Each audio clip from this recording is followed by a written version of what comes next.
So today we're diving into a topic that I think a lot of us grapple with as we grow in our craft. And that is, how do you go from being more of a videographer to a cinematographer? We've all been there when you start out. You grab your camera, you roll, you get the shots, you focused on the exposure, maybe the color, and making sure you don't miss the action. That's fine for run and gun gigs, but if you want to elevate your work, if you want that cinematic polish, if you want that storytelling depth, there's a shift that you have to make as a filmmaker in your career. So let's break it down how we're going to start shooting more like a cinematographer and not a videographer.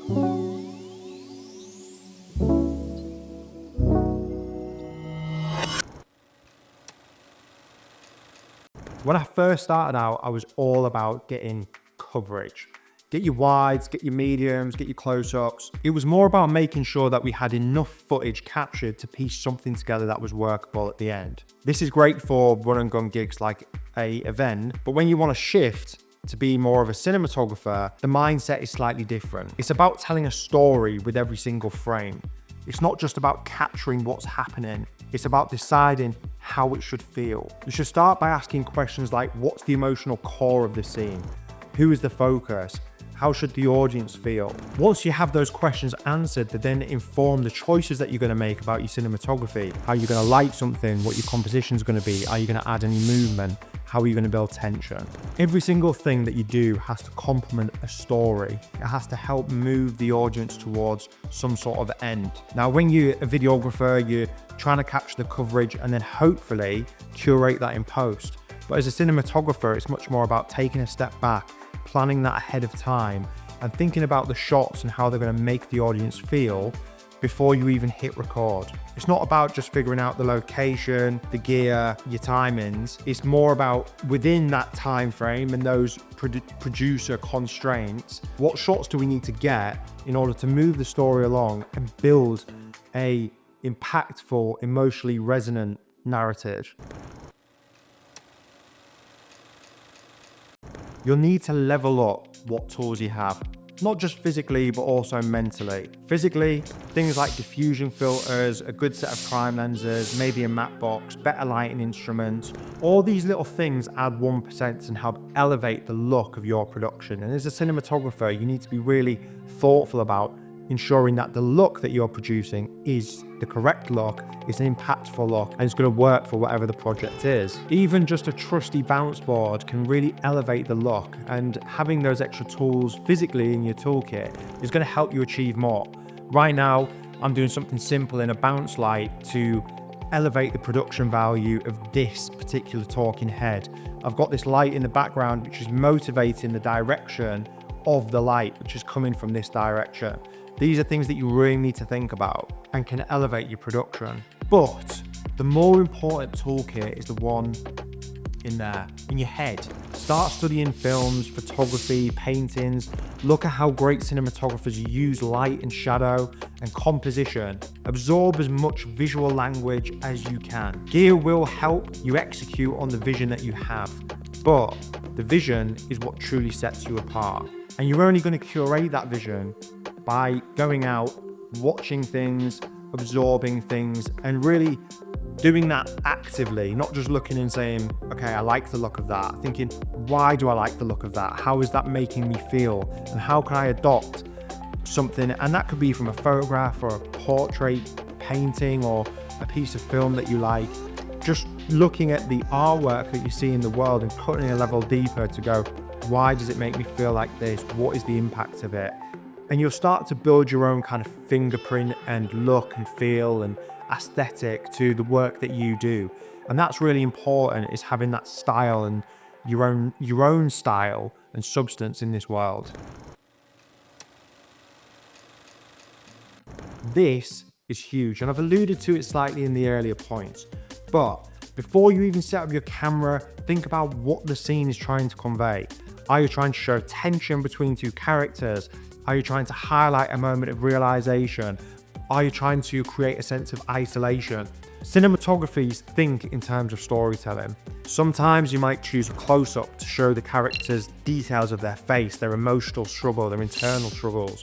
Sometimes you might want a wide to emphasize a loneliness. Do they look lost? Do they look like they're overwhelmed? Every decision Lens choice, angle, lighting, even the camera's height is driven by what adds to the story. And if it doesn't serve the narrative, sometimes it's gotta go. Don't just add something that's cool or trendy that isn't relevant, that doesn't serve your story.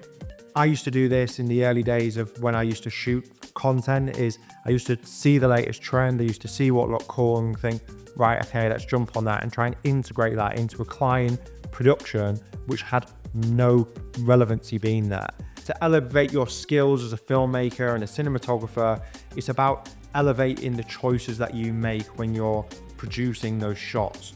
Are they relevant? Do they look great? Do they carry the story? What is the purpose of those shots? Thinking about these things at that kind of depth is what makes your work stand out in a very, very, very crowded content world. If you're enjoying this video so far, you're finding some value of it, I'd be really, really appreciative if you just do one thing for me. It's completely free for you.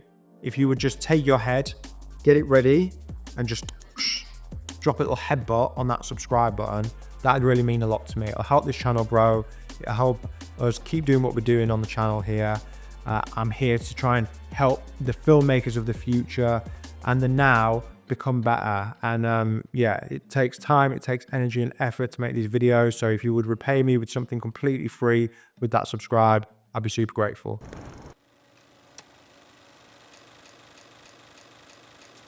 In particular, we're talking about saucy lighting versus motivated lighting. When I was starting out, my lighting approach was basically turn on a light, point it at the subject, and make sure that it's bright enough. That is such videographer territory.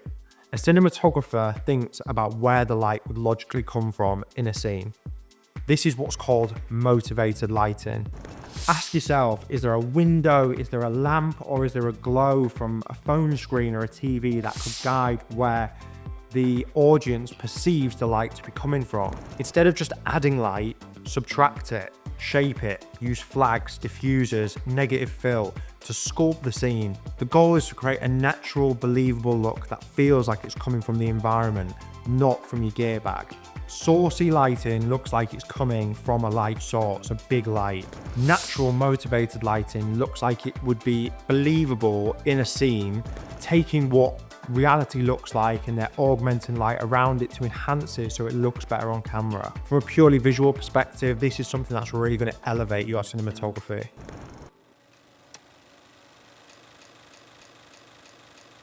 Cinematographers don't just point and shoot, they craft their image. Instead of always shooting straight on, consider how you can add depth and layers. Frame your subject through a doorway, use foreground elements to add interest, place objects or people in the background that support the story.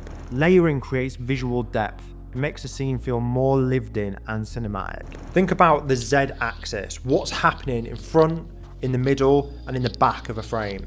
This approach is what separates a flat, boring image from one that really draws the audience in and looks beautiful and cinematic. Lighting and framing is all about adding depth. And depth isn't just being away from the background, it's about adding layers and textures with the light and the set decor within a scene.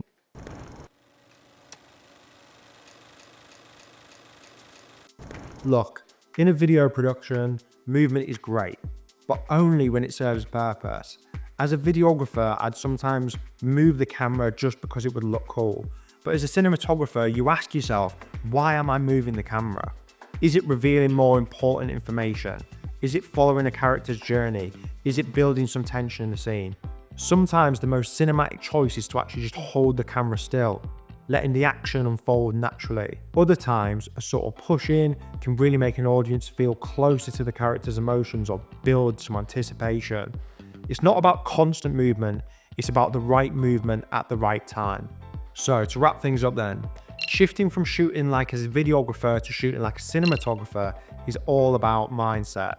It's not just about the gear alone. It's about storytelling, it's about intention, it's about understanding the language of cinema.